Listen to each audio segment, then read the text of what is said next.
गुरु जी, संगत जी, शुक्राना गुरु जी। संगत जी, यह सत्संग मेरा रक्षाबंधन वाले दिन का है और सत्संग की शुरुआत मैं मंत्र जाप से करती हूँ। ओम नमः शिवाय, शिव जी सदा सहाय। ओम नमः शिवाय, गुरु जी सदा सहाय। जय गुरु जी, शुक्राना गुरु जी। संगत जी, रक्षाबंधन वाले दिन सुबह सुबह मैंने मंदिर साफ़ करके गुरुजी को गुरुजी के लिए मैं जो राखी लाई थी बांधने के लिए, उसके लिए मैं बहुत ही एक्साइटेड थी बहुत समय से, क्योंकि मैंने इसकी योजना बना रखी थी। मतलब कि राखी गुरुजी को बांधूंगी। सब कहते थे ना, हमने गुरुजी को राखी बांधी, आपने बांधी? तो मैं बोलती थी नहीं बांधी, तो मुझे पता नहीं था कुछ भी। तो कई बार गुरुजी के मैसेज आते थे कि मैं राखी पर तेरे घर आऊँगा और तुझे वो तेरे घर आकर पूड़े भी खाऊँगा, कुछ ऐसे मालपुए भी खाऊँगा, इस तरह के मैसेज आते थे। और तो मैं ये पढ़ती रहती थी, फिर सोचती रहती थी मन में, गुरुजी आएंगे कैसे राखी बंधवाएंगे, कैसे होगा, ऐसे करके। तो बहुत ही एक्साइटमेंट सा रहता था। तो मैं आज ट्यूशन पढ़ाती हूँ तो अपने बच्चों से पूछती थी कि तुम अपने लड्डू गोपाल को राखी कैसे बांधते हो, ऐसे करके। तो वो बोलती थी कि हम तो अपने लड्डू गोपाल को ना अपना भाई मानते हैं, तो ना हम उनको फिर राखी बांधते हैं, ऐसे करके। तो फिर मेरे को भी बड़ा एक्साइटमेंट होता था, पर मैं सोचती थी मैं गुरुजी को भाई कैसे मानूं, मतलब भाई मान लूँ कैसे, गुरुजी तो गुरुजी हैं, ऐसे करके मन में सोचती रहती थी। मतलब कभी कभी विचार आ जाते हैं। तो संगत जी, बस ऐसे ही चलता रहता था। फिर राखी का दिन आ ही गया और एक बार मुझे एक सपने में भी ऐसा कुछ दिखाई दिया था। गुरुजी आए थे और छोटे शायद बच्चे के रूप में थे उस समय, और एक कुछ खा रहे थे एक चीज़ में, और जो बर्तन था उनके पास वो एक अलग से तरीके का बर्तन था, जिसमें कुछ नोक, मतलब तिकोनी टाइप की शेप बनी हुई थी ऊपर से, और नीचे से सिलेंड्रिकल था। और तो उसमें कुछ था, और वो जैसे मुझे लग रहा था जैसे कि मालपुए टाइप के कुछ, जैसे ऊपर से जैसे तिकोने आकार की कोई चीज़ थी और अंदर उसमें शायद मालपुए ही थे, मतलब कि वो खा रहे थे। तो उन्होंने सपने में आकर मालपुए तो खा लिए, और मन में हो रहा था। फिर ऐसे ही राखी का दिन आया तो मैं गुरुजी के लिए राखी लाई, और वो मुझे बहुत ही पसंद आई। राखी जो मैं लेके आई थी बहुत ही सुंदर लगी मुझे, वो कुछ स्पेशल थी, और गुरुजी ने बनवाई। और सुबह सुबह जब मैं गुरुजी के आगे पूजा करने बैठी तो इतने आंसू आए मेरे, इतने आंसू आए, इतने आंसू आए कि जिसकी हद नहीं होती। इतने आंसू आए, इतने आंसू आए कि मैं सोच भी नहीं सकती कितने आंसू आ जाएंगे। और संगत जी, गुरुजी के लिए पूड़ी और मटर पनीर की सब्ज़ी बनाई, पूड़ी बनाई। बाकी मीठे में तो मैं नहीं कुछ बना पाई उस दिन। और फिर मम्मी के घर भी जाना था दोपहर के बाद, 1:30 बजे के बाद। मतलब राखी का वैसे तो सब लोग बोल रहे थे मुहूर्त है बांधने का, पर गुरुजी के मैंने सुबह में ही राखी बांध दी थी, और बहुत ही अच्छा खुशी हुई अंदर से मुझे। और जब मम्मी के घर गए तो भाई भाभी वगैरह भाई को तो ऑफिस जाना था तो वो ट्रेनिंग पर गया हुआ था, और भाभी भी गई हुई थी, मम्मी भी गई हुई थी, छोटे वाली सिस्टर आई हुई थी, मैरिड है वो अब। तो वो मम्मी को एक दिन मतलब पहले आ गई थी, तो वो मम्मी को लेके चली गई थी उनके नानी के घर पे, मामा के घर मतलब कि। फिर वहाँ से सब लोग आए जब वापस, तो फिर मैं तब पहुँची उनके घर पे, क्योंकि तब घर पे कोई था ही नहीं। फिर राखी बांध के, तो जो गुरुजी के पास मुझे एक सत्संग में एक स्वरूप मिला था गुरुजी का ही, और वो ब्रेसलेट की तरह था और राखी की तरह भी लगता था। मतलब उसको देख के मन में यही विचार आ रहा था बहुत दिन से, जब तक मैंने गुरुजी के पास उसे रखा हुआ था, कि वो मैं अपने भाई के ही बांधूँगी। बस यही था, रोज़ ही मन में यही आता था कि भाई के ही बांधूँगी हाथ में। और जब राखी का दिन आ गया फाइनली, तो उस दिन मैं वो स्वरूप लेके गई। रास्ते में मन में कुछ विचार आ रहे थे कि पता नहीं मैं ये लेके जाऊंगी तो ये ना बोलें कि ये राखी नहीं है, ये ऐसे करके फिर भी कोई बात नहीं। तो मैंने मन में जो विचार चल रहे थे चलते रहने दिए, और फिर मैंने उसकी जगह कोई और राखी नहीं ली भाई के लिए, वही ले गई थी। और जब भाई आया शाम को ऑफ़िस से अपने, तब हमने उसके वो राखी बांधने की तैयारी की। और मेरी एक सिस्टर और है, वो तो अपनी राखी वहीं पे रख के चली गई थी, क्योंकि उसे बहुत देर हो रही थी घर जाने में और दोपहर से वो आई हुई थी, तो और ज़्यादा देर वो बैठ नहीं सकती थी, तो वो अपनी राखी वहीं रख के चली गई थी। जब शाम हुई फिर हमने राखी बांधने का शुरुआत की भाई के आने पर। तो जैसे ही मेरी बारी आई राखी बांधने की, तो भाई के कलाई पे मैंने जब वो रखा स्वरूप, तो उस पे गुरुजी बने हुए थे। और जैसे स्वरूप रखा और वो उस स्वरूप को जब निकाला था, मेरी छोटी वाली सिस्टर ने वो निकलने, मतलब कि उस राखी उस वाले पैकेट में जिसमें था वो, उसमें स्टेपल के पिन लगे हुए थे, तो उसके अंदर से जब निकाल रही थी तो उसने निकाल लिया, थोड़ी जल्दबाजी में निकाला। और जब हम बांधने लगे तो उसमें ना हुक ही नहीं था, हुक नहीं मिला हमें, जबकि पहले वो था। और ना ही वो हुक पैकेट में मिला, ना ही वो नीचे गिरा निकालते समय। और जब देखा तो टच ही किया था उसकी कलाई से, और उसके बाद उसका हुक निकल गया। और फिर हमने सोचा अरे लगता है गुरुजी नहीं, मतलब कि फिर गुरुजी ने कोई कष्ट ले लिया, क्योंकि टच तो वो हो ही गए थे मेरे भाई की कलाई से। और उन उसके जो भी कष्ट होगा कोई उस पर, तो वो गुरुजी अपने साथ ले लिया उन्होंने। और जब मैंने वो भाई की कलाई पे स्वरूप रखा ही था, तो मेरी भाभी ने बोला गुरुजी का स्वरूप, गुरुजी की राखी, ये आपको कहाँ से मिली, ये कहाँ से मिली। अब ये नहीं पता, एक्साइटमेंट में वो भी बहुत एक्साइटेड थी। तो फिर बाद में मैंने उनको बोला मैं तो बहुत ही भाव से लाई हूँ, और इसको बहुत ही भाव से लाई हूँ राखी वाली, मतलब राखी समझ लो या गुरुजी का ब्रेसलेट स्वरूप समझ लो, जो मैं अपने भाई की कलाई पे चाहती थी कि बंध जाए। तो बट गुरुजी की इच्छा, उन्होंने कैसे कोई कष्ट अपने ऊपर लिया उसका। और फिर वो भाभी जी मेरी कहने लगी कि ये स्वरूप मैं कहाँ पे रखूँगी, और अब मेरे पास मतलब कि कहाँ रखूँ ऐसे कर रही थी, मन में उनके विचार चल रहा था। थोड़ी देर बाद राखी का सेलिब्रेशन जो भी था, सब ने राखी वाखी बांध दी, छोटी बहन ने भी बांध दी। फिर मैंने क्या किया, मैं वो स्वरूप जो था ले आई अपने साथ वापस। तो मैंने सोचा कि शायद अभी गुरुजी का जो स्वरूप है इसमें हुक नहीं है, तो कोई नहीं, मैं इसको घर ही ले जाती हूँ। तो वो स्वरूप मैं अपने साथ घर ही ले आई, उसी पैकेट में डालकर। घर आके पैकेट में डाल के रखा था, फिर बाद में फिर वो निकाला, गुरुजी के पास रखा उसे, और उसके जैसे रोज़ सेवा करती थी वैसे ही करने लगी।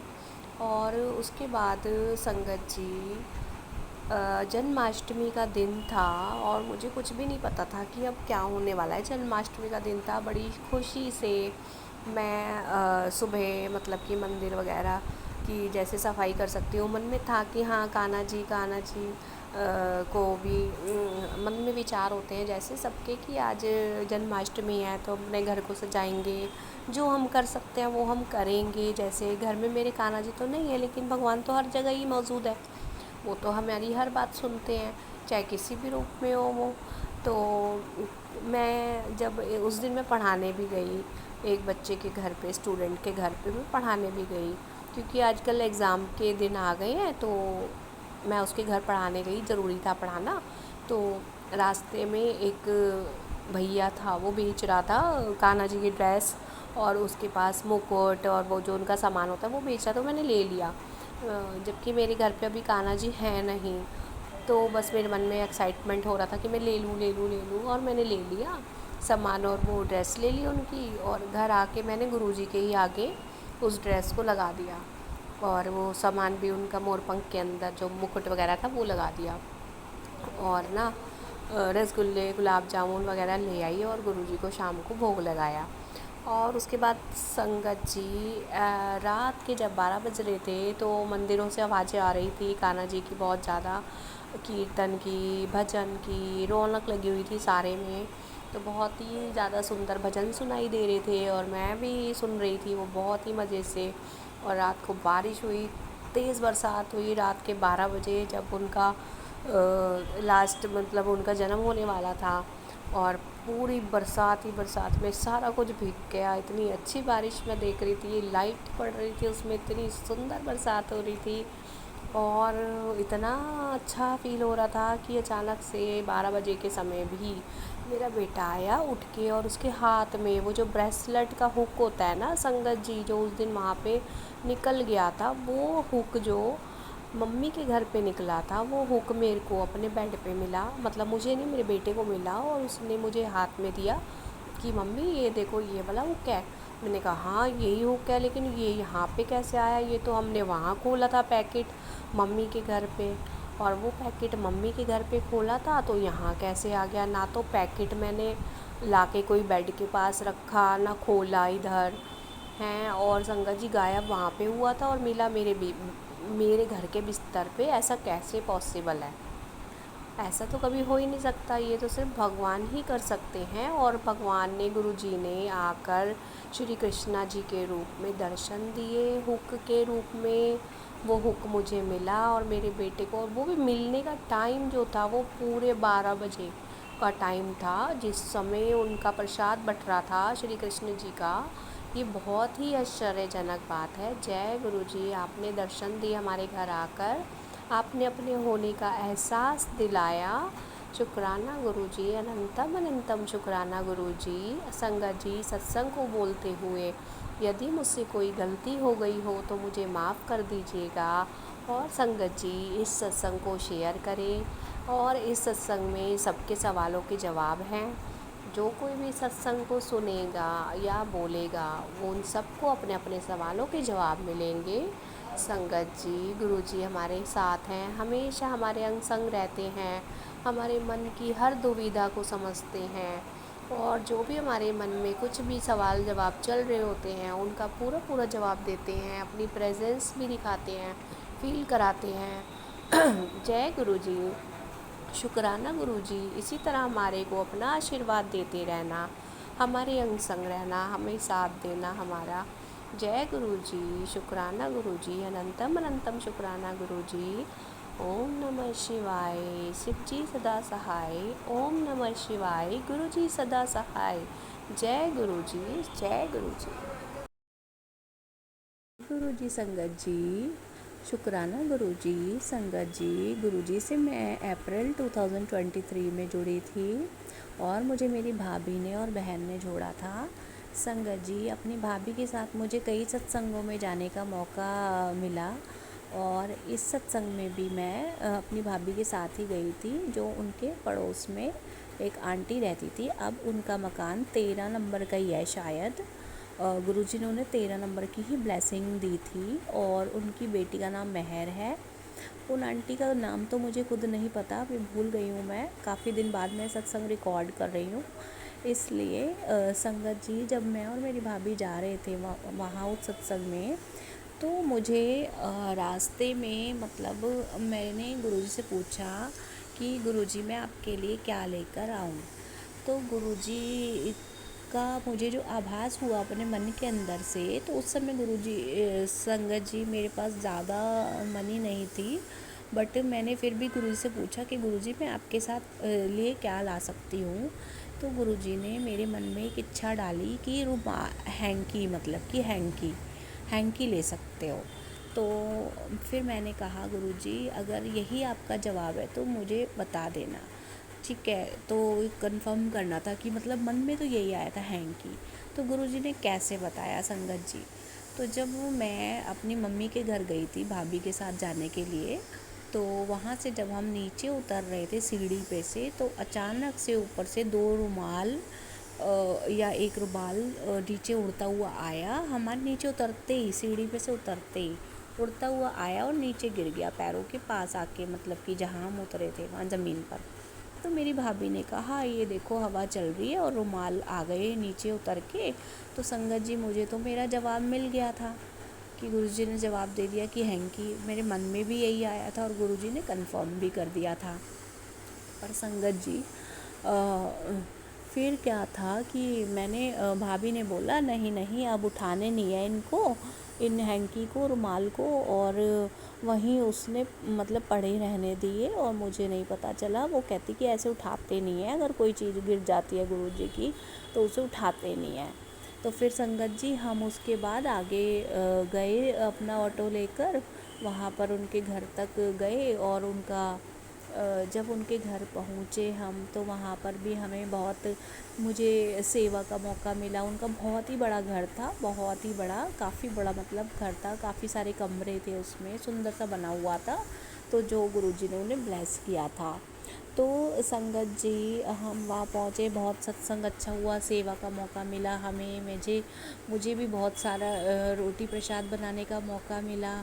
बहुत देर तक बैठकर मैंने वहाँ पर रोटी प्रसाद बनाई और बहुत ही अच्छा लग रहा था। सब जब हम वहाँ पर गए तो वो आंटी जी प्रसाद बना रही थी अकेले ही, काफ़ी कम लोग उस समय आए हुए थे जो सेवा कर सके, तो उन्होंने ज़्यादातर सारा प्रसाद अपने आप ही तैयार करा हुआ था।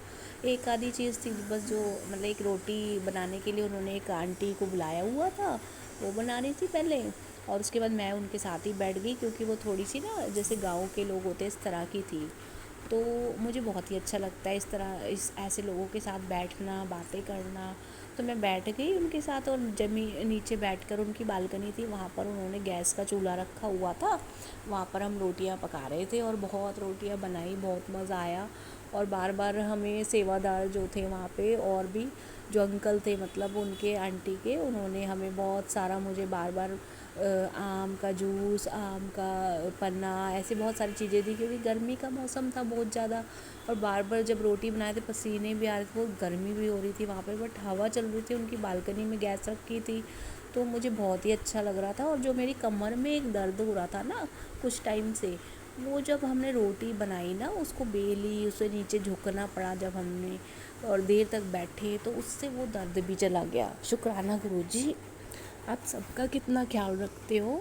और संगत जी वहाँ पर हमारे को बहुत ही अच्छा ट्रीट किया, सबने बहुत अच्छा लगा। और आंटी जी ने एक प्रसाद में हम कुछ वो बनाया हुआ था, पास्ता की तरह, पास्ता जैसा बनाया हुआ था उन्होंने, तो उन्होंने सबको थोड़ा थोड़ा दे रहे थे वो उस समय में, पहले मतलब जो लोग पहले चले गए थे उनको दे रहे थे, अभी सत्संग शुरू ही हुआ था उस समय दे रहे थे, वो थोड़ा थोड़ा बना खिला रहे थे। तो उन्होंने मुझे और मेरी भाभी को दोनों को दिया, तो मैंने अपना खाना शुरू कर दिया। और फिर मेरी भाभी से खाया नहीं जा रहा था, तो वो बहुत मिर्ची लग रही थी, उनको बहुत ही ज़्यादा मिर्ची लग रही थी, तो उन्होंने मेरे को अपना दे दिया थोड़ा, तो मैंने खा लिया वो वाला प्रसाद। उसके बाद संगत जी बाद में क्या हुआ कि जब हमने रोटी प्रसाद बनाया, फिर हमें सत्संग का टाइम हो गया, फिर सत्संग अटेंड किया। वहाँ मुझे थोड़ी सी फ्रेगरेंस भी आई गुरुजी की, ऐसा लगा कि बहुत ही ज़्यादा रोज़ की स्मेल आ रही है, और छोटी छोटी मतलब आई बहुत ही कम समय के लिए थी, लेकिन मैंने गुरुजी का शुक्राना किया। शुक्राना गुरुजी, आपने मुझे इतने समय से मैं चाहती थी मुझे भी गुरुजी की फ्रेगरेंस आए, तो वहाँ मैंने फ़ील की गुरुजी की फ्रेगरेंस। धन्यवाद गुरुजी, बहुत बहुत शुक्राना आपका। और जब हम जा रहे थे, सत्संग ख़त्म हो रहा था, उसके बाद जब हम जा रहे थे तो वो आंटी जो थी वो सबसे बारी बारी रोक रोक के उनसे सबसे पूछ रही थी, बहुत अच्छे से उन्होंने सेवा की। उन सबसे पूछ रहे थे कि आप मतलब गुरु जैसे अटेंड करना होता है हर एक बंदे को प्रॉपर तरीके से, सेपरेट सेपरेट सबसे बातचीत करना, वो मुझे उनका व्यवहार बहुत ही ज़्यादा अच्छा लगा।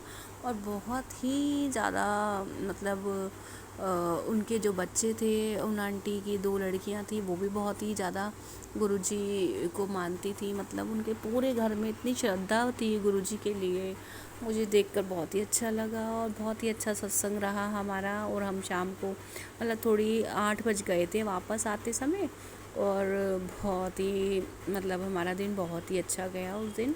शुक्राना गुरुजी, धन्यवाद गुरुजी, जैसे आप सबके ऊपर अपना हाथ रखते हो वैसे ही हमारे ऊपर भी आप अपना आशीर्वाद दो हमें भी, और सबका भला करो गुरुजी, शरबत का भला हो।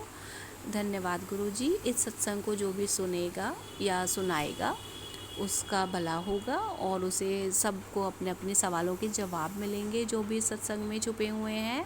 संगत जी कहते हैं सत्संग को शेयर करने से बोलने और सुनने वाला दोनों का ही भला होता है और सबको अपने अपने सवालों के जवाब मिलते हैं। सत्संग बोलते समय जो भी कुछ गलती हुई हो उसके लिए माफ़ कर दीजिएगा। जय गुरु जी, शुक्राना गुरु जी, अनंतम अनंतम शुक्राना गुरु जी। ओम नमः शिवाय, शिव जी सदा सहाय। ओम नमः शिवाय, गुरु जी सदा सहाय। जय गुरु जी, शुक्राना गुरु जी। जय गुरु जी संगत जी, शुक्राना गुरु जी। संगत जी, मैं गुरु जी से अप्रैल 2023 में जुड़ी थी।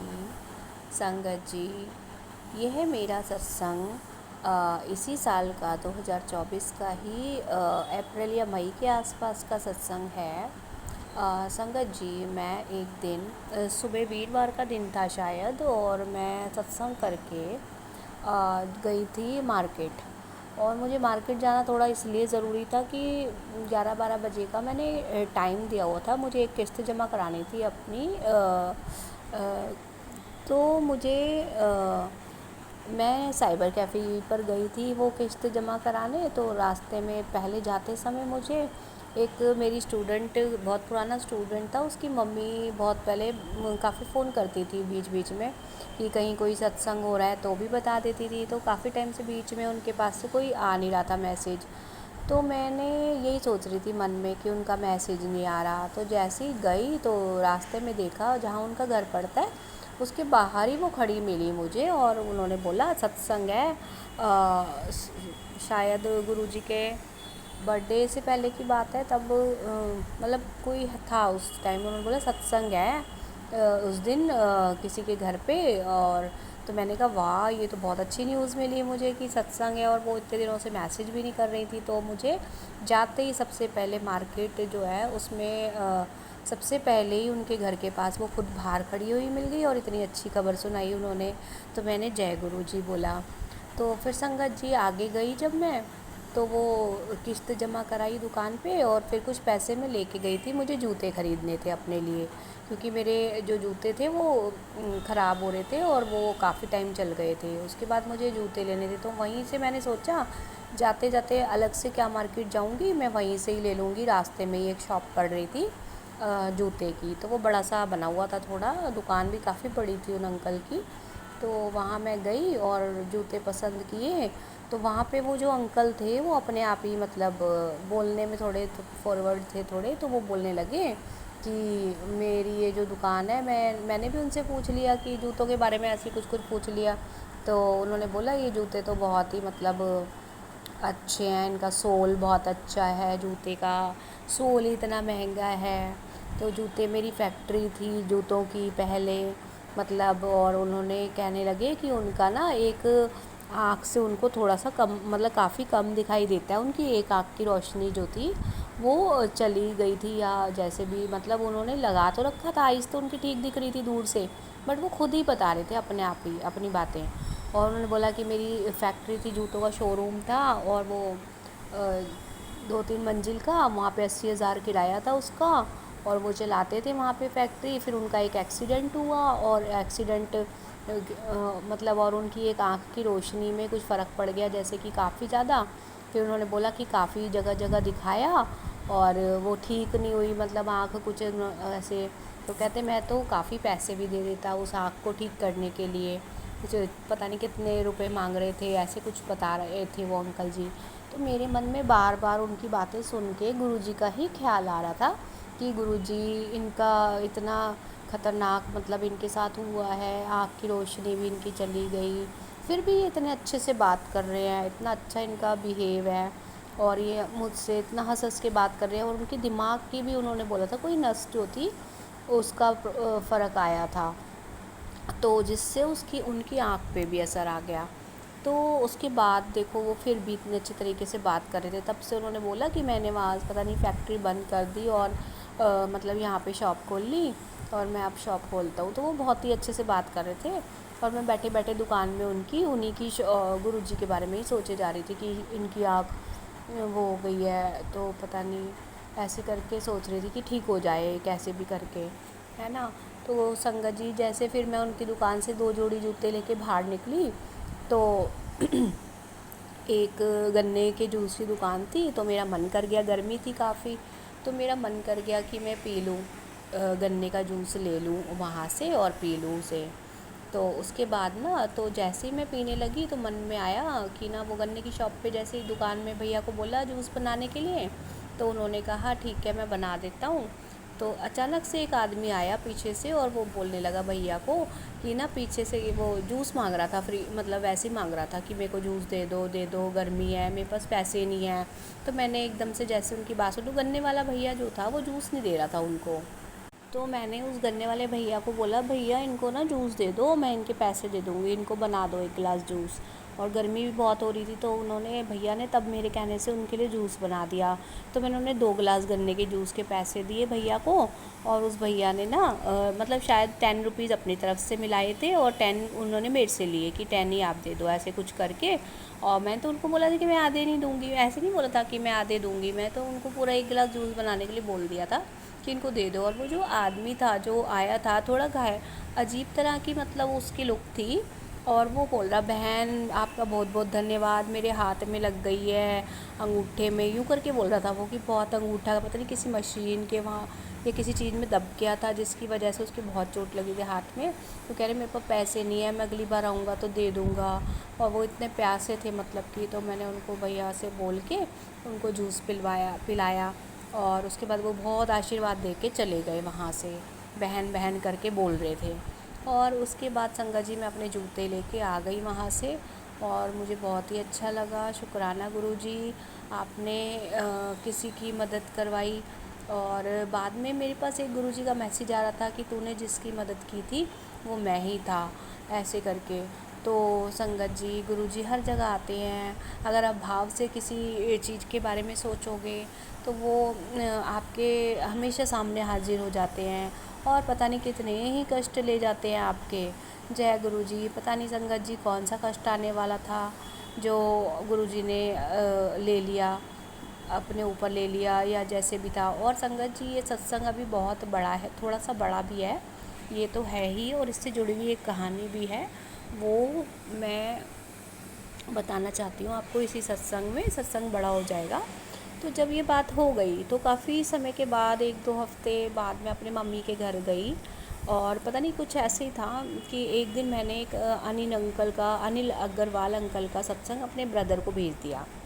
जब ब्रदर को भेजा, अपना वो वाला अनिल अग्रवाल अंकल का सत्संग रात के 3 बजे आ रहा था मेरे फ़ोन में, और जब भी आता था वो तभी रात को ही आता था, 12 बजे 1 बजे, जैसे अचानक से लाइट फ़ोन की खुल जाती थी और मतलब क्लिक होती थी और उसमें से शाइनिंग सी होती थी फ़ोन में, और वो सत्संग सामने आ जाता था, मैं देखती थी तो वो सामने अनिल अग्रवाल अंकल का ही सत्संग आ रहा होता था। तो बस वो सत्संग आता था तो मन में आता था कि मैं ये सत्संग अपने भाई को भेज दूँ। तो एक दिन मैंने उसे रात को भेज दिया वो। 1-2 बार आया, पहले तो मन में आया कि भेजूँगी तो पता नहीं क्या होगा, रात के समय भेजूँगी, तो अभी आया तो अभी भेज देती हूँ। तो फिर एक दिन जब मैंने वो सत्संग सुना तो बहुत ही अच्छा लगा मुझे। था तो काफ़ी ज़्यादा लंबा सत्संग था, 1-1.5 घंटे से भी ज़्यादा का लंबा सत्संग है वो, लेकिन उसका एक एक पार्ट इतना अच्छा था, इतना अच्छा सत्संग था वो, कि उसे आप मन करेगा कि बार बार सुनते ही रहो। उसका एक भी लाइन जो है ना वो मिस मत करो कभी भी। और वो रात को ऐसे टाइम पर आता था कि आप एक एक लाइन नहीं सुन पा सकते हो उसकी, कहीं ना कहीं वो मिस हो जाएगा। और जितनी बार मैंने वो सत्संग सुना मुझे वो बहुत ही अच्छा लगा। तो जब मैंने अपने ब्रदर को भेजा वो सत्संग तो उसने भी सुन लिया था, और रिप्लाई में उसका बाद में एक सत्संग आया मेरे पास, लेकिन मुझे नहीं पता था उस सत्संग में क्या हुआ, क्योंकि मैंने तो पहले कभी सुना नहीं था वो सत्संग जो उसने भेजा। उसने जब भेजा तो वो था भाटिया अंकल का सत्संग। उन भाटिया अंकल वाले सत्संग में कुछ वही जूते वाली बात थी, कुछ कुछ जूते वाली बात, आँख वाली बात थी, और भी कुछ कुछ बात थी उसमें। तो वो बिल्कुल उस सत्संग से मैच कर रही थी जो उन अंकल ने मुझे अपनी स्टोरी बताई थी, जूते वाले अंकल ने। तो बिल्कुल जैसे भाटिया अंकल का भी ऐसे जूतों का शोरूम था, उनकी भी कुछ प्रॉब्लम थी। तो वो मुझे फिर मैंने अपने ब्रदर को बोला, मैंने कहा ये तो मुझे पता नहीं था सत्संग की, भाई तू भेजेगा ऐसा सत्संग होगा। और जो मैंने उसको सत्संग भेजा था वो अनिल अग्रवाल अंकल का सत्संग था, तो उससे भी कोई मैच नहीं था।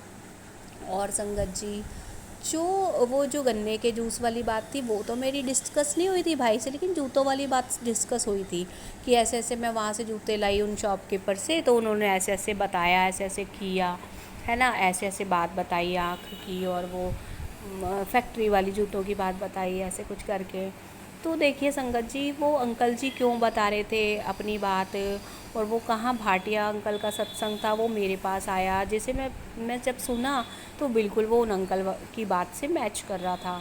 मुझे पता भी नहीं था उस सत्संग में क्या है, तो फिर बाद में पता चला कि ये सत्संग है। अभी भी उसका मुझे कुछ ये नहीं पता कि वो क्यों हुआ था। और एक और बात है कि उसी समय मेरे ब्रदर ने ये भी बात की कि हम बड़े मंदिर गए थे, और उनका एक दोस्त भी गया था, चमन चमन करके, ऑफिस का कोलीग है उनका, वो उनके साथ मंदिर गया था, तो उसके पैर में कोई प्रॉब्लम थी। तो जब वो मंदिर गया तो जूते में जो अंदर का सोल था जूते का, वो जब बाहर आया तो वो सोल चेंज हुआ हुआ था। तो उनके पैर में प्रॉब्लम रहती थी, तो जो ठीक नहीं हो रही थी, तो गाड़ी चला के वो जब मंदिर गए तो बाद में जो थी उनका जब सोल चेंज हुआ हुआ था, तो ये भी कहीं ना कहीं मैच हो रहा है इस सत्संग से ही, कि उनके जो पैर का दर्द वगैरह था वो ठीक हो गया था। और मेरे ब्रदर ने उसको बोला कि गुरुजी ने तेरे को ब्लेसिंग दे दी है, सोल चेंज हो गया तेरे जूते का। बताओ संगत जी, मंदिर में जाने के बाद जो वो जूते पहन के गया था, उन जूतों का सोल कैसे चेंज हो गया, कौन चेंज कर सकता है, किसको पता है कि इसमें क्या करना है। ये सब तो गुरुजी ही जानते हैं कि क्या किसी का कष्ट है, उसे कैसे हरना है, उसे कैसे ठीक करना है। और ये सब करने वाले गुरुजी ही हैं, हमारे कष्टों को हरने वाले गुरुजी ही हैं। जय गुरुजी, शुक्राना गुरुजी, अनंतम शुक्राना गुरुजी। गुरुजी की महिमा तो गुरुजी ही बता सकते हैं, उनकी महिमा तो के गुणगान तो हम कर सकते हैं संगत जी, बट हमें ये नहीं पता होता कि हम पे क्या कष्ट है क्या नहीं है। ये सब तो गुरुजी बिना बताए ही समय से पहले ही हमारे ऊपर से हटा देते हैं कष्टों को। जय गुरुजी, शुक्राना गुरुजी, ऐसे ही हमारे ऊपर बने रहना, ऐसे ही हमें आशीर्वाद देते रहना गुरुजी। अनंतम शुक्राना गुरुजी। ओम नमः शिवाय, शिवजी सदा सहाय। ओम नमः शिवाय, गुरुजी सदा सहाय। जय गुरुजी, शुक्राना गुरुजी।